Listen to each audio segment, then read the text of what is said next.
Joined by NHL insider Frank Seravalli of the Daily Faceoff, the Frankly Speaking podcast. And Frank, will get right to it. Your tweet: unless something changes, belief is Florida and Vancouver have made a strong push. This is for Guentzel, but don't have the goods to pull it off. Explain further, my friend.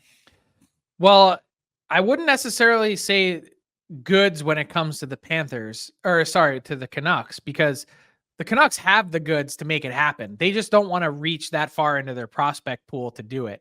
And I'm talking about Lekkerimäki. I'm talking about Willander. I'm talking about the other Elias Pettersson. The Canucks really value those players and what they can bring to the team in the relatively near future. And if they're making a play for Jake Guentzel, who's very likely to be a rental, he would probably consider signing, I guess. You'd have to leave that potential open, but I don't think that this deal, at least from Jump Street, is going to include an extension. And with that possibility, I think the Canucks probably believe that it's unwise to be trading top-level prospects in that sense to make something happen with Guentzel. And the other thing you have to allow for the possibility of, though, that's why I said unless something changes, is unless they do something on the Lindholm front, which I would peg at, obviously someone somewhere had mentioned it. There has been real talk, but I don't know how likely it is that that gets pulled off. Well, that was my next question. Is the three-way with Boston and Lindholm dead? To my knowledge, it is. Is Kyle Dubas ready to not trade Jake Guentzel? Like, is it my price? I'm not going to lower the price to whatever the market is willing to pay. Is he ready to just not do anything with him? No, it's a cute game to play. Yeah. But it seems to me, and it's more than that, it seems to be a belief held among these teams that, yeah, he's asking for a high price, and yeah, he might get it, but that without a doubt or a shadow of a doubt that Jake Guentzel is getting traded. Mm-hmm. When you look at the spot that the Penguins have been in, not just this season, but they haven't engaged in one negotiation with Jake Guentzel's camp on an extension. That doesn't sound to me like a player that they're considering hanging on to. Is it a buyer's market? Like, I'm sorry, like Craig Connor is to blame for a lot of this, but the prices just are not that exorbitant, Frank. So it seems to ask for sun, moon, and stars for Jake Guentzel seems a little out of what we've seen as reality so far this week. I would say yes and no. The top level players are still going to get top level returns. Guentzel, if Buchnevich moves, those real high impact guys, they're going to get significant real returns. I think you have to park the Hanifin one, though, because that was in a total different class of its own. And I know people have been speed bagging Craig Conroy and the Calgary Flames on social media for the return. They had zero leverage. Noah Hanifin completely and totally hijacked that trade process. Basically, any team that had called, and I'm told the Flames had 2 to 3 different trades that were nearing the finish line that were scuttled by Hanifin's camp, because invariably the team makes a call to the agent and says, hey, we're thinking about trading for this guy. What are the chances we could get him to sign a contract extension? And the answer is always, no, he's not re-signing with you. So then you add in the other teams that were in the mix, like Florida, like Tampa, Vegas, obviously on the Hanifin yes list. He didn't have the full no trade clause, but he leveraged it and the process like he did, leaving the Flames to the point where, me personally, watching all this unfold, and if you've been listening to me, I've been telling you for 3 weeks that they're not going to get a huge return, getting basically a first and probably a second if Vegas wins a round, which I think we all consider probably pretty likely with the moves that they're still to make. Is a first, a second, and an NHL defenseman for having no leverage, is that god awful? Not terrible, but maybe not what people thought. Yeah. I'm sure you saw the Luongo gif. It sounds like not. Of game one, and Kevin Nash, the fake broken leg, and he gets out of the wheelchair and goes to the ring.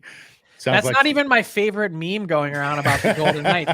They had one where it was like doctors in an ER pounding on a patient on the gurney, and they were like, "Here, this is what the Golden Knights are doing with Alec Martinez right now." That was Stone Cold and Vince McMahon when they did the skit when Vince was in the hospital. And the Stone WWE memes are so good. Oh, right? Yeah, and that's it. amazing. But look, that's how they can clear additional space here.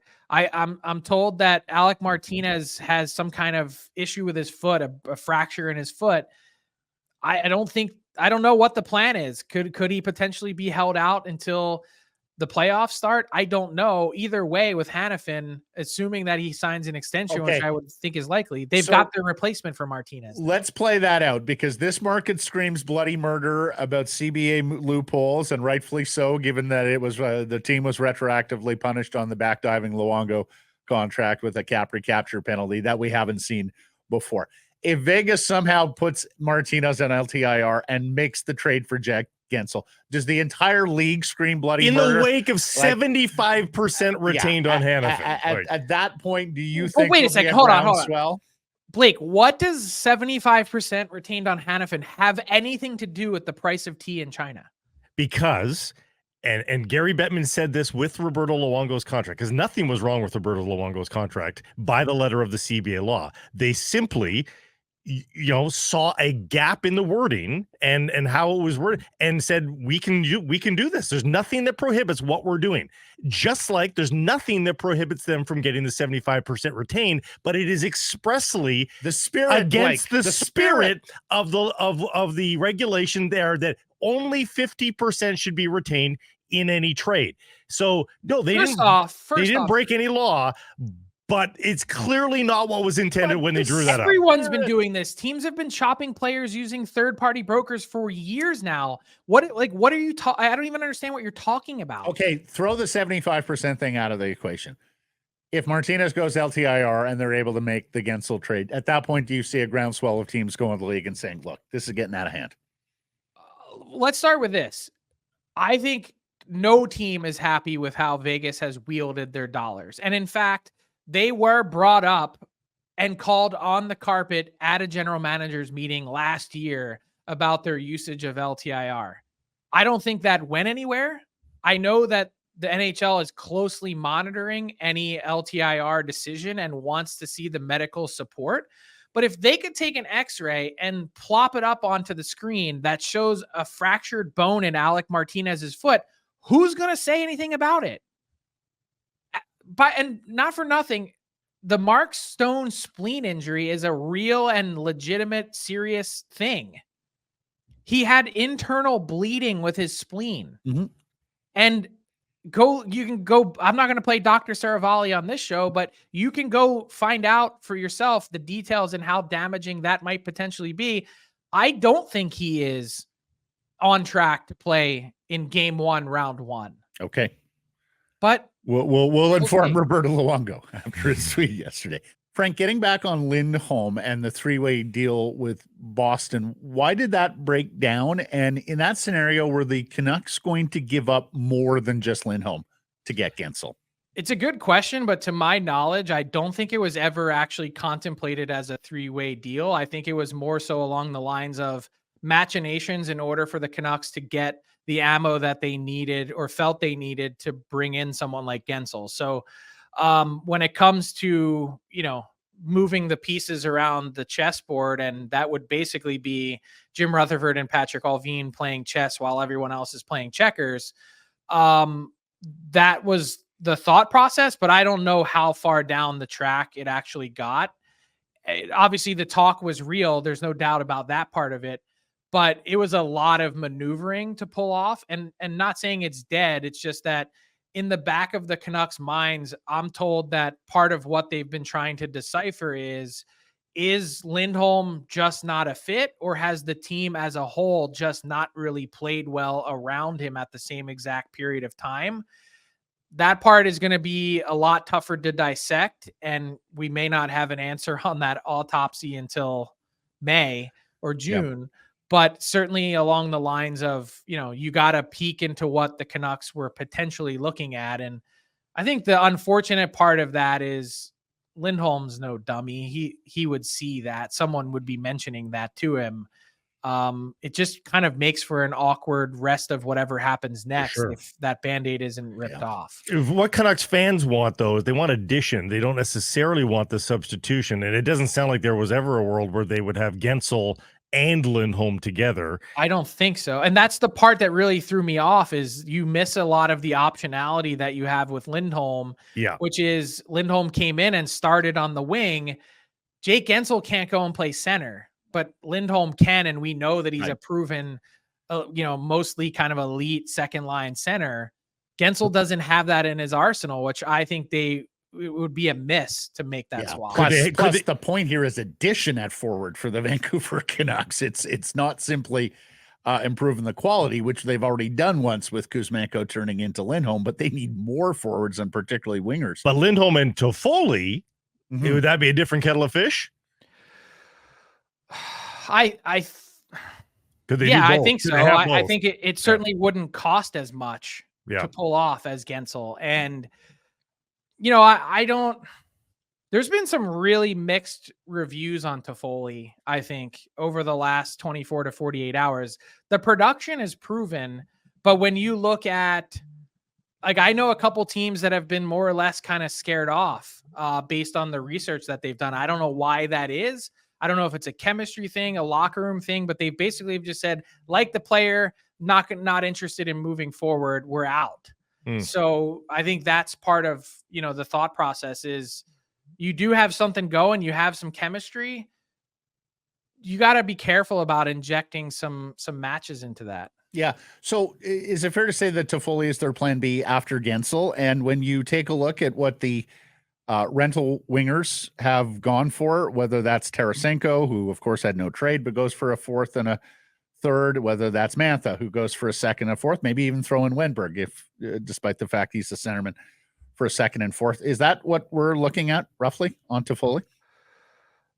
Yeah, I think so. I mean, I think you could see a team that's really desperate for Toffoli stretch into the late first round pick territory. Especially if New Jersey, they've got a ton of cap space and can retain, like they already were involved in a retain transaction. So that they're willing to do that. I could see Toffoli stretch into that category. But going back to Blake's point, I think once you get past Guentzel, maybe Smith, Buchnevich, like take the 5 top players at the top of the market. After that, it's a huge buyer's market. And I think that part of it, beauty in the eye of the beholder, is what interests the Canucks probably more than a big splash if it's not Guentzel, because they trust their scouting eye. They trust that part of their operation, that if you don't need to outlay significant assets and still can improve your team or feel like you're improving it, that's probably a much more, I think, smart bet in what, look at the way everyone else has loaded up in the West. Like, Colorado and Vegas still have their 2024 first round picks, and I think are likely to move between now and Friday at 12 Pacific. Do you really want to potentially be in a spot where you are out in round 1 or 2 and you have guys that are just pure rentals that you gave up huge assets for? I think that's a real thing they have to be cautious of. And I think that I think management and the dressing room do actually like Toffoli in Vancouver. So I think for them, they think that there might be just better value for what you give up ultimately. I've heard the same thing. If they know that, if you have knowledge of that, which they would, that's fine. But short of that, like, they're trying hard on Guentzel. I think your line of progression and thinking is correct. Guentzel 1, Toffoli 2.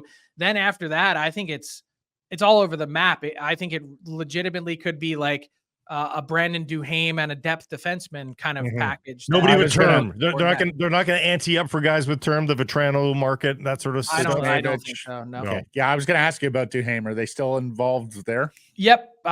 Definitely keeping tabs. I'm told Minnesota has like a number of teams that are on the list that they think they're getting a second round pick for him. So I don't know if the Canucks will go that high, but that'd be an interesting bottom 6 piece for sure. Do you have any defenseman names for us? I don't. I would have thought from a pure, not the player or the contract or the cap hit, but from a pure stylistic fit, that someone like a Joel Edmondson would have been kind of exactly along the lines of what they'd be thinking. Just reliable, steady, size, defense first. I think that's what the Canucks need. But that's my personal opinion, and I don't know if that's what they're looking at. We'll be watching the Daily Faceoff trade deadline show tomorrow morning, Frank. Thank you for Friday morning. Thank you for this, and we'll catch up next week. Thank you, guys. Hey, everybody. If you're enjoying what you're seeing here, then follow along with Sekeres and Price on YouTube. I promise more content coming. The kids call it subscribe on YouTube. Well, how about liking it? Do that as well. Smash it right now.